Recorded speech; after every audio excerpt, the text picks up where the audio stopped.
적인 훈련을 받은 약 18만 명의 지상군과 400여 문의 대포, 242대의 소련제 탱크 등 막강한 화력을 갖추고 있었습니다. 반면 남한의 군사력은 매우 열악한 상태였습니다. 병력도 화기도 북한의 절반 정도, 탱크는 한 대도 없고 항공기도 전투기가 아닌 연락기, 함정도 다 낡아빠진 36척이 전부였습니다. 이런 상황에서 북한군은 파죽지세로 남하했고 결국 대한민국의 수도 서울은 단 3일 만에 북한군에 의해 함락되고 말았습니다. 전쟁이 시작된 지 4일 만에 대한민국 국군 절반에 가까운 약 4만 4천 명이 전사하거나 포로가 되는 큰 피해를 입었습니다. 이처럼 처참한 상황에서 과연 누가 대한민국의 생존을 예상할 수 있었을까요? 많은 사람들은 대한민국의 멸망이 시간 문제라고 생각했습니다. 하지만 놀랍게도 그 절체절명의 위기 속에서 대한민국은 무너지지 않았습니다. 도대체 대한민국은 어떻게 살아남을 수 있었을까요? 그 배경에는 기적과도 같은 3가지 사건이 있었습니다. 첫째, 미국의 신속한 참전 결정이었고, 둘째, 유엔이 대한민국을 위해 참전을 결정한 것이었습니다. 그리고 셋째는 북한 공산군이 서울을 점령한 뒤 약 일주일 동안 서울에 머물며 지체한 것입니다. 지금부터 이 사건들이 왜 기적과 같은 일이었는지, 또 어떻게 대한민국을 구한 중요한 열쇠가 되었는지 살펴보겠습니다. 대한민국을 위기에서 건져낸 첫 번째 열쇠는 트루먼 미국 대통령의 신속한 미군 참전 결정이었습니다. 6.25 전쟁이 발발한 당시에는 한미 상호 방위 조약이 체결되기 전이었기 때문에 미국이 이 전쟁에 반드시 참전해야 할 이유가 없었습니다. 더구나 6.25 전쟁이 발발할 당시 미군은 이미 대한민국에서 철수한 상태였습니다.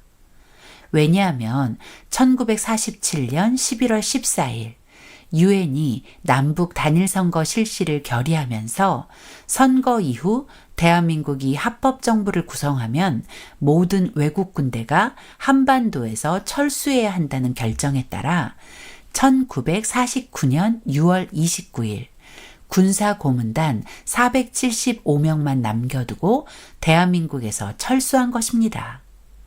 미군이 철수하면 대한민국의 안보는 무너진다며 강하게 반대하는 이승만 대통령의 호소에도 불구하고 말이죠. 설상가상으로 미군이 철수하고 약 6개월 후인 1950년 1월 12일 미국 국무장관 딘 에치스는 미국의 극동방위선 에치슨 라인을 선포했습니다. 에치슨 라인은 소련과 중국의 공산화 확장을 저지하기 위해 알래스카, 알류샨 열도, 일본, 오키나와, 필리핀을 연결하는 미국의 극동 방어선으로 만약 소련이나 중국이 이 방어선에 포함된 국가를 공격할 경우 미국이 직접 나서서 방어하겠다는 선언이었습니다. 이는 미국의 안보를 지키는 동시에 공산 진영에 대한 경고이기도 했죠. 그러나 문제는 이 에치슨 라인에서 대한민국은 제외되었다는 것입니다. 이는 곧 대한민국은 소련과 중국 공산 세력의 위협으로부터 미국의 보호를 기대할 수 없다는 것을 의미했죠. 이처럼 대한민국을 보호해야 할 어떤 약속이나 의무가 없는 상황에서 트루먼 대통령이 6.25 전쟁에 개입해 대한민국을 돕기 위해 미국 참전을 결정했다는 것은 당시로서는 기적과도 같은 일이었습니다. 1950년 6월 25일 대한민국에서 전쟁이 발발한 당일 오후 1시경 미국 시간으로 6월 24일 밤 8시 50분 트루먼 대통령은 애치슨 국무장관으로부터 북한의 남침 사실을 보고받았습니다. 그리고 6월 27일 트루먼 대통령은 미 극동사령관 더글라스 맥아더 장군에게 대한민국에 대한 미 극동 해군과 공군의 지원을 즉각 개시하라 명령하며 사실상 미군의 참전을 선언했습니다. 이어 6월 30일 저녁에는 지상군 파병까지 결정했고 마침내 1950년 7월 1일 스미스 대대 장병 540명이 부산에 상륙하면서 미군의 본격적인 참전이 시작됩니다. 이 기적과 같은 트루먼 대통령의 결정 뒤에는 잘 알려지지 않은 중요한 인물이 있었습니다. 그 사람은 바로 워싱턴 DC의 파운드리 감리교회를 담임하던 프레드릭 브라운 해리스 목사입니다. 해리스 목사는 24년 동안 상원 원목으로 재직하며 미국 정치권에 큰 영향력을 행사했던 인물이었습니다. 물론 트루먼 대통령의 신속한 파병 결정에는 빌리 그레이엄 목사의 전보도 큰 영향을 주었죠. 6.25 전쟁 발발 직후 빌리 그레이엄 목사는 트루먼 대통령에게 전보를 보내 이렇게 호소했습니다.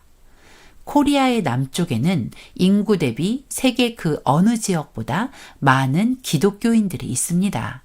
그들을 내버려 두어서는 안 됩니다. 하지만 당시 빌리 그레이엄 목사는 31살의 젊은 목사로 트루먼 대통령을 직접 만난 적은 없었습니다. 반면 해리스 목사는 트루먼이 부통령 시절부터 친밀한 관계를 유지해왔고 특히 전쟁 발발 약 한 달 전 트루먼 대통령에게 편지를 보내 한반도를 둘러싼 국제 정세가 매우 긴박하므로 대한민국의 안전 보장을 위해 이승만 대통령을 국빈으로 초청해 만날 것을 요청하기도 했습니다. 이러한 점을 볼 때 해리스 목사의 조언이 트루먼 대통령의 파병 결정에 더 큰 영향을 끼쳤을 것으로 여겨집니다. 트루먼 대통령이 참전을 결정하고 실제로 파병을 실행하자 해리스 목사는 1950년 8월 18일 트루먼 대통령에게 편지를 보냈습니다. 그는 트루먼 대통령의 이 결정은 훗날 20세기 역사에서 가장 중요한 선택으로 기억될 것입니다. 트루먼 대통령의 참전 결정을 높이 평가했습니다. 이에 대해 트루먼 대통령도 해리스 목사님의 편지에 깊이 감사드립니다 라고 답장한 것으로 전해집니다. 이후에도 해리스 목사와 파운드리 감리교회는 전쟁 중인 대한민국을 돕기 위해 기금과 구호 물자를 보냈고 대한민국의 승리를 위해 지속적으로 기도했습니다. 해리스 목사가 미군 참전을 적극적으로 조언하고 대한민국을 도우려고 애쓴 이유는 바로 이승만 대통령과의 각별한 관계 때문이었습니다. 해리스 목사는 1954년 7월 이승만 대통령이 미국 국빈 방문차 워싱턴 DC에 도착했을 때 비행기에까지 올라 이승만 대통령을 영접할 만큼 각별한 사이였습니다. 이승만 대통령 역시 착륙 직후에 가진 기자회견에서 해리스 목사를 가리켜 나의 목사님 해리스라는 표현을 할 정도로 깊은 신뢰와 우정을 보여주었습니다. 방미 기간 중이었던 8월 1일 이승만 대통령은 파운드리 교회 예배에 참석했을 때 해리스 목사와의 오랜 인연을 이렇게 말했습니다. 1945년 이전에 워싱턴 DC에서 망명 생활을 할 때 나는 이 교회에서 예배를 드렸고 평생의 친구이자 현재 이 교회를 관할하는 프레데릭 해리스 목사님을 사귀게 되었습니다. 해리스 목사의 한국 사랑은 단순한 우정을 넘어섰습니다. 그는 6.25 전쟁 당시 미국의 한국 지원과 참전에 힘을 보탰고 전쟁 이후에도 대한민국을 위해 보이지 않는 곳에서 그림자 대사와 같은 역할을 감당하며 한국을 도왔습니다. 대한민국이 오늘날 자유를 누릴 수 있게 된 데에는 트루먼 대통령의 신속한 참전 결정과 그 결정을 이끌어내는데 중요한 역할을 한 해리스 목사의 노력이 있었습니다. 하지만 우리가 결코 잊지 말아야 할 또 하나의 사실이 있습니다. 대한민국을 구한 기적 뒤에는 우리 국군과 유엔군의 숭고한 희생이 있었다는 것입니다. 특히 미군은 대한민국을 위해 엄청난 희생을 치렀습니다.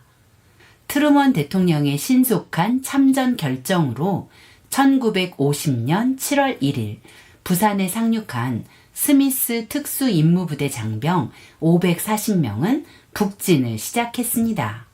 미군의 첫 번째 전투는 7월 5일 오산 북쪽 중미령에서 북한군과 교전한 오산 중미령 전투였습니다.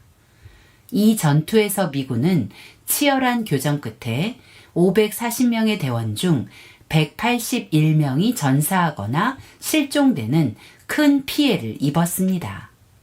비록 미군이 패배의 쓴잔을 마셔야 했지만 스미스 부대의 고귀한 희생 덕분에 국군과 유엔군은 낙동강 방어선을 구축하고 반격을 준비할 수 있는 소중한 시간을 벌 수 있었습니다.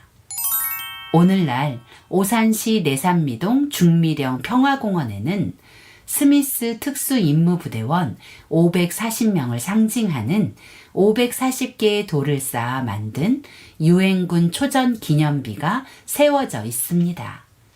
이 기념비는 대한민국을 위해 싸운 그들의 희생을 기억하고 있습니다.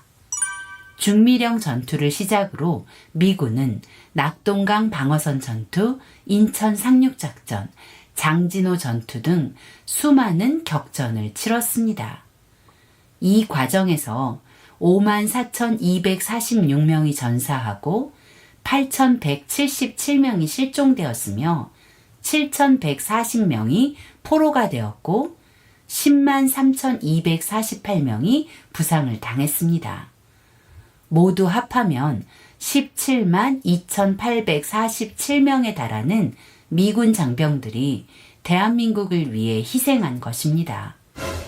세계 최강국인 미국이 자유를 지키기 위해서 약소국이었던 대한민국을 위해 바친 희생은 참으로 값지고 숭고한 것이었습니다.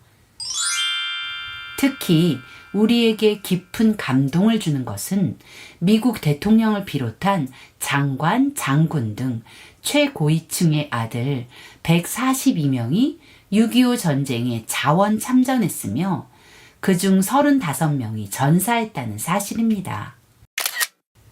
아이젠하워 대통령의 아들 존 아이젠하워 육군 중위는 1952년 미 3사단 중대장으로 참전했고 워커 8군 사령관의 아들 샘 워커 중위는 미 24단 중대장으로 참전해 대한민국을 위해 싸웠습니다.